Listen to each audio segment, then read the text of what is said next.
Welcome back to the second part of the first lesson of the Toolbox, initiative promoted by the Rotary Passport Club of Social Entrepreneurs.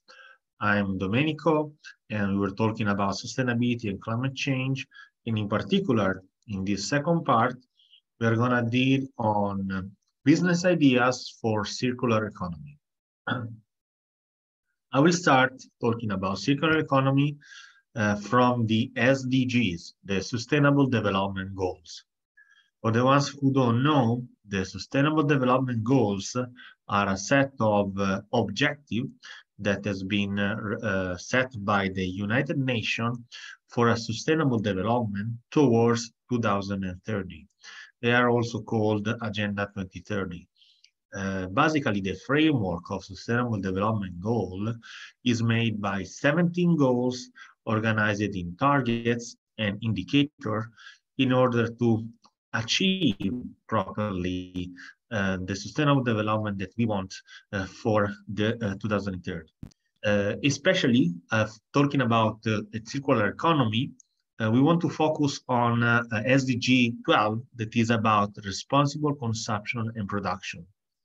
In fact, this is the goal that want to make a shift towards a linear model of production into a more sustainable, responsible, and we can say recycling mode of production and creation of goods for our economies. So here it is. This is the incipit of the goal. You can see that fully on the link that I provided below. And there you can also see the set of indicators and targets. And actually, these indicators and targets are made to be done for nations to assess the achievement of the goal themselves, but they are also a useful instrument for businesses, local entities, communities, and so on, to measure the achievement and the work toward the realization of the goal itself, even at the local level, even at the business level, even at the activity that each one of us can do in its field of action. So talking about properly responsible consumption and production, you will see like this symbol that means like infinite, but means also recycling. This is a way to rethink, as I said before, the value chains to be just linear, to be like circular. Why think about this kind of shift nowadays? Because we see these numbers. Here I put some data that I take properly from the SDG Goal 12 assessments that give an impression on how the material footprint is impactful on environment and how it is continuously increasing. And now, for example, we have such an amount of electronic waste that are not disposed, that are continuously growing, and that are not valorized. Only, for example, 1.7 million of kilograms are recycled under like the total production of electronic waste. And this is a pity because all, for example, the e-waste can be second-hand material that can we use for production of new economies and especially of circular economy. But let's go properly on the concept of circular economy. What is circular economy? I give here a definition that I take from the Ellen MacArthur Foundation that has been also collected and received by the European Commission in the circular economy package. Recently, the European Commission has delivered this full package on implement circular economy in the European Union. But a circular economy is defined as a system-based approach to the industrial economy, which offers an opportunity to help and reduce the global sustainability pressure. We saw on the previous slide the amount of pressure that this continuous production of waste is doing under our environment, our planet, but also on our society, because we can say if we don't properly manage the production of wastes, of residuals, this also affects the living condition in our communities, in our cities. So it's important to rethink the life cycle of the products, life cycle of the production system, in order to have a more circular shape, in order to reintroduce the material that we can reuse and recycle into the value chain. So let's start on a mind shift. So I want to challenge you, seeing this image that you can see here of a broken object. What do you think at the first glance? Maybe if we are thinking on we can say, consumistic shape of mind, we can see that it's a disaster, that is something that is broken, something that cannot be replaced, and we have to buy another one. But indeed, we can shift our mind in another way of thinking. And on that, our friends from the East, and especially in the Japanese culture, have a step forward this kind of mindset since several centuries ago. I like very much this art that is coming properly from the Zen culture, that is kintsugi. Kintsugi is the base idea that a crack is not a fault and can be filled with gold and make decoration to restore the object that is broken, to make them even unique, more unique than before. So the very kintsugi mindset consider a broken object not just trash, but a broken object can be repaired and can be also more precious. And the kintsugi technique suggests many things to our mindset and our shift of mindset. I usually propose this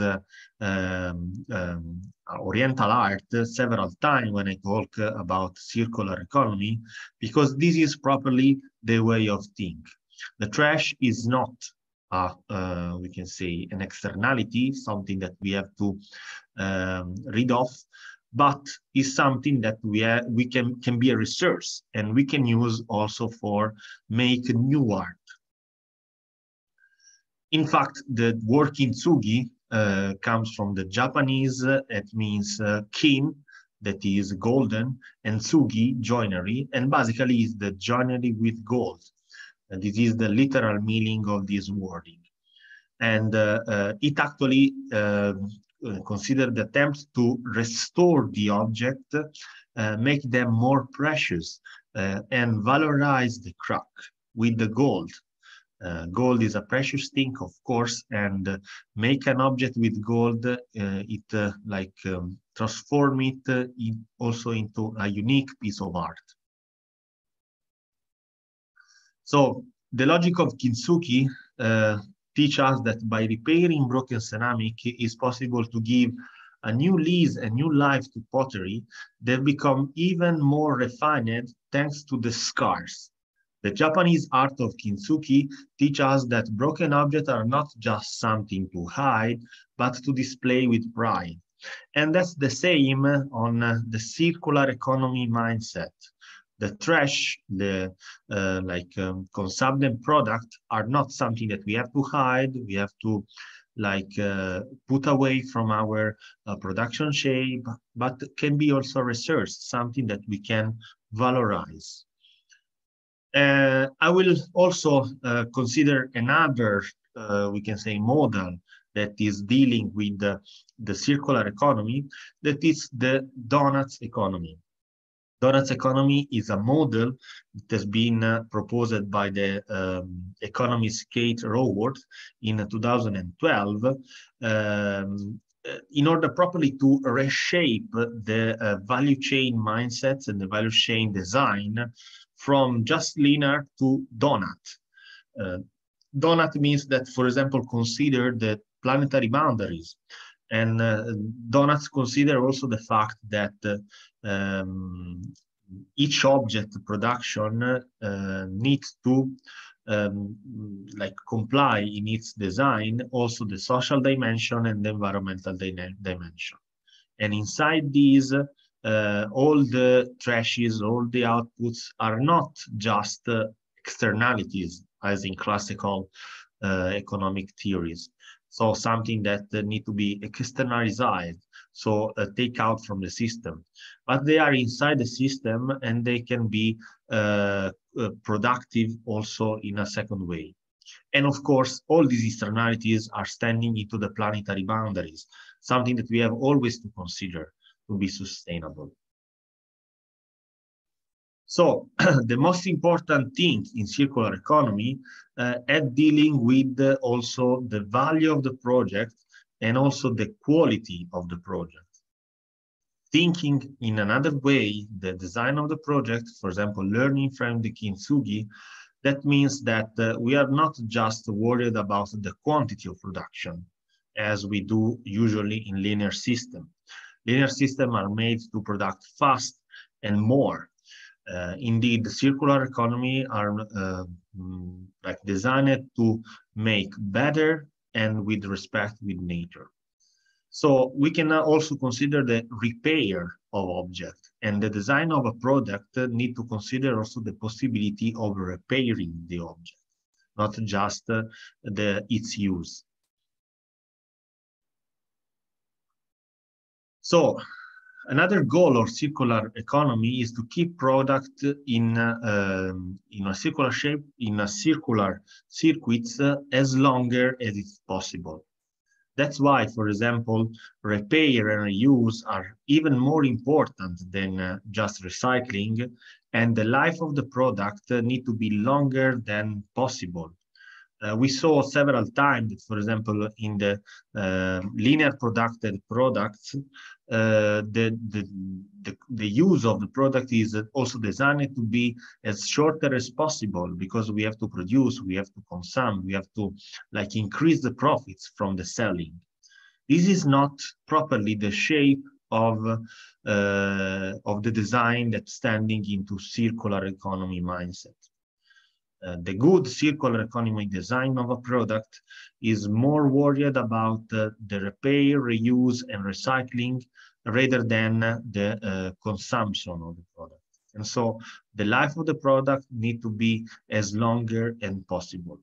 And on these, for example, maintenance and repair to preserve embedded energy and value of the product are key features that we have to consider if we want to implement a circular economy mindset and value chain. In fact, I will recall this nice campaign that is spreading in Europe, but is also touching all over the world. That is the campaign promoted by this association that it's called Right to Repair. And actually, the Right to Repair campaign want to foster and create awareness on the possibility of having repairable objects. So the life of the product need to be also supported by the possibility of the user to repair it, and the possibility, for example, to substitute some parts, and to provide better information for also we can say, the hacking of the project, of the product. So this right of repair is a very interesting effort that consumers are doing to push institutions and industries and so on to make the product more modular, more like open source, and more repairable in the end. So properly starting from the right to repair, I want to also mention this nice movement in which I'm part also of, that is the movement of restarters.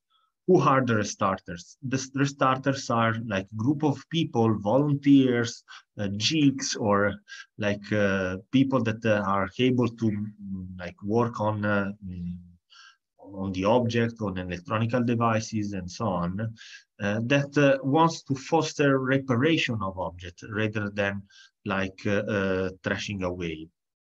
And for example, as Restart Movement, we organize several times the Restart parties, that are these venues in which we invite all the people, citizens, and whatever, to bring their like broken object in order to let them fix it, and in order to try to repair them, and to save them to be wasted, and to like create new wastes on the value chain. So here is the link also for a restart party kit. I kindly invite you to create also your restarting community in your county, in your neighbors, and so on, because it's a fun experience. First of all, it's a way to socialize, is a way to like know new people, but also to save, we can say, a planet in a way, saving the production of wastes. And also it's funny for the ones that are very taken by the hacking, taken by the like fixing of the object, to knowing better about electronic device. So also this passion can be a contribution for a more circular way of thinking, because of course we do not trash, but we create value from the waste. In fact, I want to cite also this initiative, especially properly talking on sustainable business models and circular business model, properly starting from the like repair campaign and repair movement.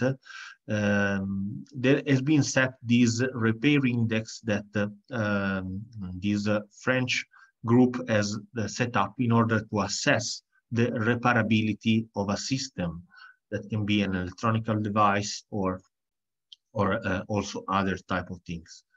So this index is dividing the 5 categories of electronic devices, and for each of the categories has been assessed, for example, the modularity, the capability to know the instruction, the possibility to enter into the code, and so on. And this is an assessment, for example, can help the consumer to decide which product can buy or not, standing properly on the reparability, and standing then in the possibility to have a more circular economy value. In this way, we can decide, for example, and can orient the market to shift from a linear production towards a more circular economy production. So that's it on this part. Thank you for the attention, and let's go on the third part.